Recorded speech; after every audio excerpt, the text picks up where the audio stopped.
అందరికీ నమస్కారం అండి. నేను doctor S Shekhar YouTube channel నుంచి ఇంకొక అంశంతో మీ ముందుకు వచ్చాను. ఇవాళ చివరి వరకు స్కిప్ చేయకుండా చూడండి. Subscribe, share, like, comment. ఇవాళ నేను చెప్పబోయే అంశము, మనము ఒక విషయంలో గెలుపు సాధించాలంటే ముఖ్యమైన ఆయుధాలు కొన్ని ఉన్నాయి, టూల్స్. అదేంటంటే, ముందు మనము ఒక గోల్ సెట్ చేసుకోవాలి.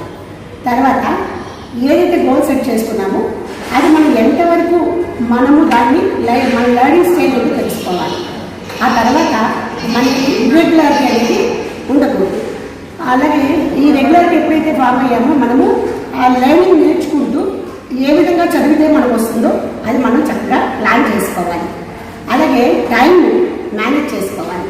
ఆ తర్వాత మనకి ఈ ఇర్రెగ్యులారిటీ ఎప్పుడైతే పోయిందో మనము సరౌండింగ్స్ అంతా కూడా చదివే పిల్లల్ని పెట్టుకుంటాం కాబట్టి ఎక్కువగా మనము చదువుకోవడానికి అవకాశం ఉంటుంది. మన తెలివితేటలన్నీ దాంట్లో పికప్ చేసుకోవాలి, రన్నింగ్ నోట్స్ రాసుకోవాలి. ఇవన్నీ మీ సొంతమైతే ఖచ్చితంగా గెలుపు మీదే. చివరి వరకు సబ్స్క్రైబ్ చేయకుండా ఉండండి. Please subscribe, share, like and comment.